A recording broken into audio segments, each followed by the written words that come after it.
شيلي سامان انت، يلا اركبي السيارة بوديش فاطمة.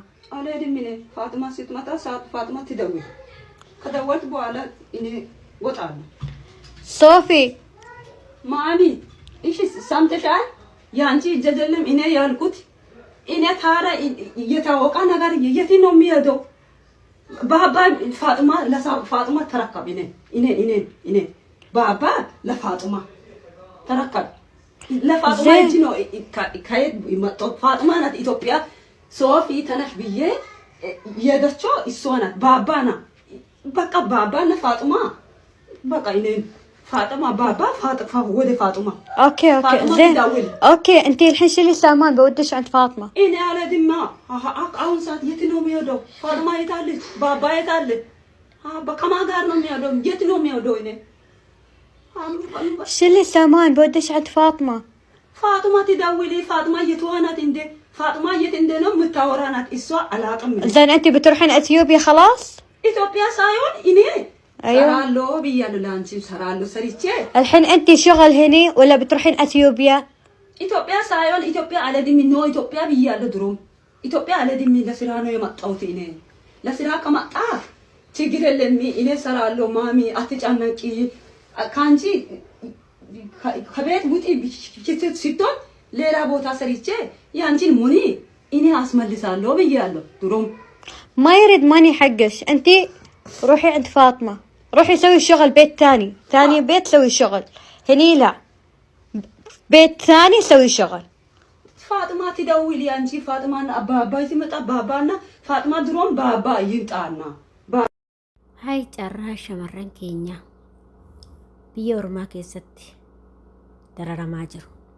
Madaamin ishii narraa deemii jechaanii jirti. Sarratanyaadha jechuudha. Ijoollee keenya ijoollee Itoophiyaati jechuudha. Narraa deemii jettiin. Deemii bayi sin barbaadu jettiin. Mee sa'aatii kanaan eessa deemti rabbii keetii jedheeti. Eenyutti taphatte jiratti kana kan akka tajaajilatti kanaatti taphattee jiru. Ashamaa akkam jirtu hordoftoota kabajamtoota chaanaala kootii kan biyya keessaa kan biyya alaa bakka jirtanitti nageenyi waaqayyo isin haa baay'atu. Akkam jirtu ana obboleettiin keessan nagaa guutuun qaba. Galata waaqayyo isiniin jedhaa isinillee baga nagaa naa taatan baga naa jiraattan isiniin jecha. Egaa hordoftoota kootii akkuma viidiyoo dura argaartanii obboleettii keenya tokko akkuma ana akkumasii biyya Saawud Arabiyaa keessatti nan hojjedhattee biyyarraa dhufte. Erga nan hojjedhattee biyyarraa dhufte dallaaltittiin asitti galchite mana kanatti immoo madaamiin isin barbaadu deeminarraa jettiin. Mee sa'aatii kanaan dhugaa waaqayyo jechuudha. Akkamitti sarraatanyaa takkaan beenu narraa deemedhu ofii isaatii fudhatanii jechuudha. Hedduu nama gaddisiisa. Dararaa ijoolleen keenya argaa jiru hedduu takka nama gaddisiisa jechuudha. Dhugaa waanuma dubbannu wallaalle dhugaa baqa maaliif yeroo hundumaa guyyaa hundumaa wanta shamarran keenya irra deemaa jiru malee homaa arginu miidiyaa kanarratti jechuudha.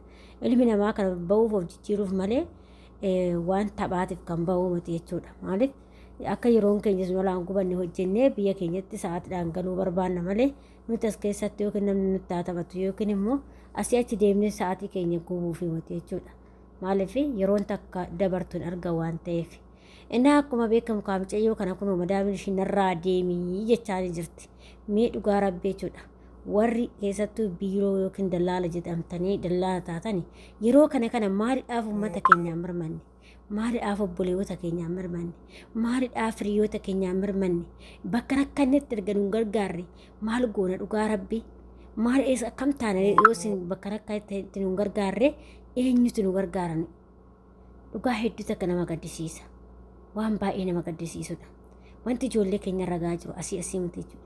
Kun nyaata dhabne jedha, kun karaa irratti bahee cannaqama, kun kaasii madaamiin gad darbiti, kun akkuma barbaadetti madaamiin itti haasofti, kun jabbaa keessa deemta ittiin eessa akka kontiraata fixutti hin deemtu ittiin dararaa hedduutu ragaa jechuudha. Ijoollee keenya garuu gaafa biiroon biyyaa fidu isaan albee barsiisuu, sikkiinii barsiisuu, bishaan barsiisuu, waan adda addaa kana barsiisu.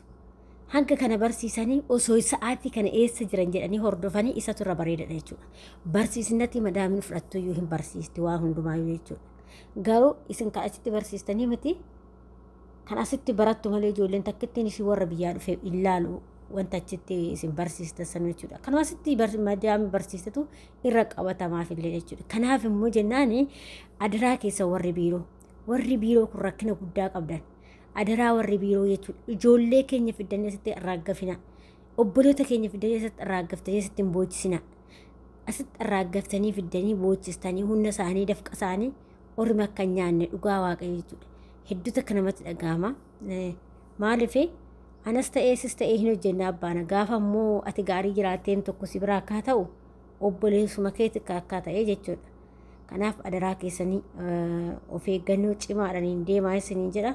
Obboloota koo keessattuu ijoolleen mana madaamii keessatti hojjettanii sirriitti haala cimaadhaan of eeggachuu qabdanii maaliif kun akkuma argaa jirtan kana kun madaamiin baay'ee nama dararti. Madaamiin hundaamati immoo gaarii badduutu jira. Gaariinis hin jirti, badduunis hin jirti, guggubattuunis hin jirti, mixiixanyaanis hin jirti, inaaftuunis hin jirti. Adata baay'eetu jira. Wannoon kun madaamiin tun adata baay'ee jira jechuudha. Naa akkasii isin jedha furdiftuutu fiya. Kanaaf dararaa hedduutu irra gahaa jira. Adaraa keessa warri biyyaa fiduu barbaadan illee gaafa mana argitan akkasitti fidaa. Gaafa mana argine immoo ijoollee fiddanii as keessatti hin dararinaa jechuudha. Dararaa keessa seessinaa. Amma intalli takka dhugaa rabbii jechuudha. Kan dhufteeyyuu reefa. Biyyarraa kan dhufte reefi. Akka carraa ta'e immoo hojii argatteerti. Erga dhuftee hojii argatteerti jechuudha. Erga hojii argatteen boodatti immoo dhugaa dubbachuudhaaf hojii argattee kaatee maal gooti? Mucaan tokkos immoo akkuma ishii kana dhiyoo dhufe asuma keessa jira.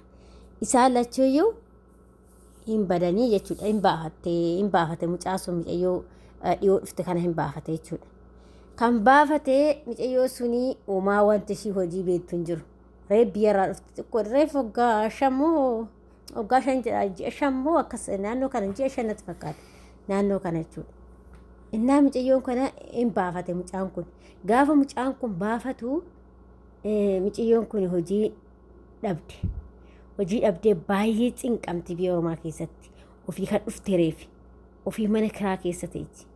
Ofii wanti nyaata wanti dhugan hin jiru. Dhaggeeffadha shamarran keenyallee waanuma gaarii hin dalagdan gaafa isin xiqqoo shil isinitti jedhe jechuudha. Waan gaarii waan qaama keessanii mijatu akkasitti hojjedhaa. Gaafa biyyarraa fiddanii asitti baastanii jettanii maal hojjetti maal erga baateen booda wanti hojjetan maaltu jira? Sa'aatii kana keessatti sanuummoo namni badu sa'aatii kana keessatti warri wanna isiniidhaan keessa mana madaamii keessa jiraatu taanaan adaraa kee baateen badin. Dhiiraaf jettee baateen badin. Dhugaa waaqa isin jedha jechuudha.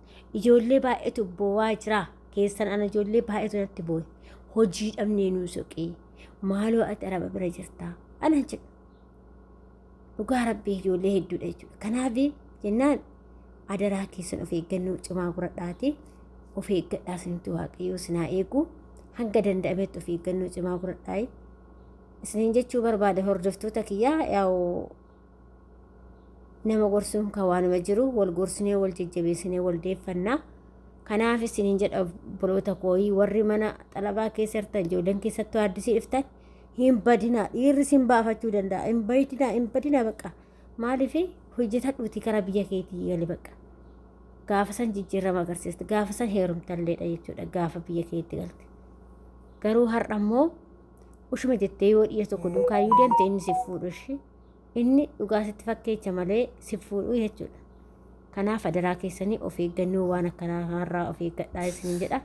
Waaqayyoo sinaa eegu, waaqayyoo hunduma keenya iyyuu nu haa eegu. Bakka jirruu fi haala jirrutti nu biraa hin fagaatin isiniin jedha hordoftoota kiyya. Kanaaf adaraa keessanii hordoftoota kooyi ijoollee keessaa haarawaa dhuftanii of eeggannoo cimaa godhaa isiniin jedha. Waaqayyoomti sinaa eegu bakka jirtanitti waaqayyo sinaa tiksu isiniin jedha. Kadhannaa keessan godhadhaa, du'aa keessan godhadhaa. Akkuma amantaa keessaniitiin isiniin jedha hordoftoota kiyya. Dhugaa dubbachuuf waanuma shamarranii kana yoo haasofne iyyuu nun dhumu hanga danda'amutti garuu waan argine isin biraan gahuudhaaf qophiidha. Akkasuma immoo warroonni chaanaala kiyyaaf haarawaa taatan immoo sabskiraayibii gochuudhaan maamila keenya ta'a.